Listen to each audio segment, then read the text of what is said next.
run into all type of situations every day. And one of the most dangerous situations that I ran into was I picked up these 3 guys in Atlanta. And something told me, do not pick them up. That's right. Okay. But being that I retired from Rikers Island. Have you heard of Rikers Island? I've never been there. Well, it's the prisons. It's the worst prison in New York. So when I picked these guys up, they just reminded me of the prisoners I had to work with. So you smell my car, right? Yeah. As soon as they get in, it smells like a pound of weed. And then I told them, I said, hey man, one or all 3 of you got some strong ass weed on you.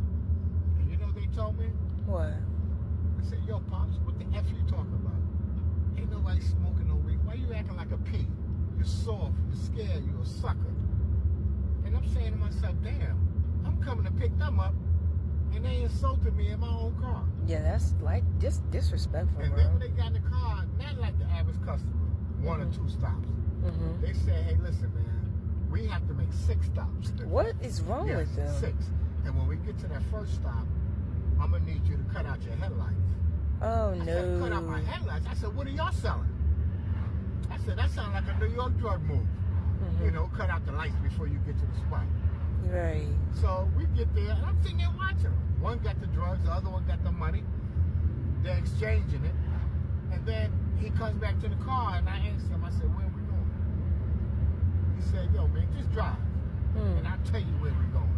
I said, it don't work that way. You tell me where I'm going. I put it in my phone. The company know where I'm at. I know where I'm going, and we're good. Here you go again, Pops. Acting like a pig. You soft, you scared, you a sucker. And they did that. They said that to me for the last time.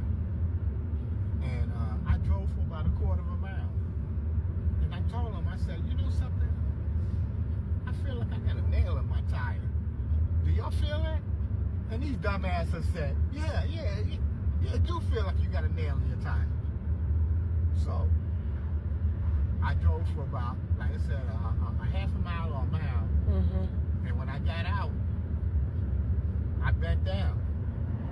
And it looked like I was looking at the tire. I opened up this back door with my left hand. And I had my thing in the right hand. And I told him, I said, now all 3 of you bitches get out my car. I said, you know why Pops didn't say nothing to you the whole night? Because Pops wanted you to make it home to your family. Right. But you 3 bitches crossed that line. So now I'm outside the car, talk that shit now. And I'm promising you, either one or all 3 of you will not make it home tonight. You know? I said, the first mistake y'all made was you gonna tell me about what I don't smell in my own car. You know? And then you guys insulted me. That's right. In my own car. And I'm coming to do you guys a good deed by picking y'all up. Because the average driver, after they looked at y'all, they would have kept on driving. You know? And I said, you was the teardrop. You know what that represents? Where I'm from? Murder. How many people you killed? When you see those teardrops, that's what that means. I said, you ain't killed not one person in your whole life. But you got that shit on your face, trying to look intimidating. And then the guy in the middle had, you know, the Kodak Black cross in the middle of the forehead? Yeah. I said, you with the Kodak Black in the middle of your forehead. Look at you now. You so scared, it look like you get ready to shit on yourself. And the one that scared me the most, and this scares most of the drivers at night, is the person that's sitting behind you, because you can't see him. And he was talking the most crap out of all of them. And I said, you know something? Being that you was talking the most shit, guess what? You say another word, and you're going to be the first one I pop. And guess what? Your boys, your brograms, they going to run. They going to leave you. They going to run like gazelles. You know? And I said, you almost made me go back to my old age. That's that old school. That's that old school. Yes. And they didn't know that messing with me was like going to court. You don't know how you're going to turn out.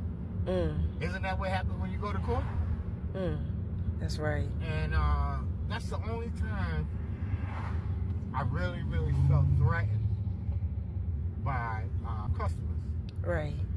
You know, and what I did was, they call it lullabying them to sleep. See, when you don't say nothing to someone, see, they want you to argue back and forth. You don't say nothing to them, then automatically they think you're soft. Teaching me something. You understand? So what you do, you don't say nothing. But when they said it the second time, I said, oh no, I can't have this in my car. And I had to, like I said, I had to do what I had to do. Stand your ground. And then the thing about it is, I didn't even care. What was they gonna do? Run to the police? All that weed that they had on them? And they was like insulting you, and over here they could have threatened you and stuff. I'm telling, and like, But that's just out of nowhere. The average customer only makes 1 or 2 stops. Right. So if you tell me they make 6 stops, that means you're selling something, and you as your courier. Because that's what they want to do. They want to use me for the whole night. So, thank God I had street smarts. That's right. And the street smart is what helped me deal with the situation that I had to deal with. Thank you, because I need that in life. I'm more book smart, but I need the street smarts. And one thing I learned, to be gentle in life, ferocious in combat, and you don't have to match your gangster with their gangster. Thank you. You don't have to do that. That's right. You know, you just don't say nothing. And then when you do pull out on them, now all of a sudden, oh man, they wasn't expecting that. You know? Right. Because you didn't argue back and forth with them. Right. Thank you, Mr. Ray. Okay, now I want to pay you a compliment, young lady. Are you ready? Yes. Young lady, you remind me of school 7 days a week. You know what that is? What is that? A lot of class. You're a classy young lady. You stay that way. Thank you very much. You have a blessed one. Thank you.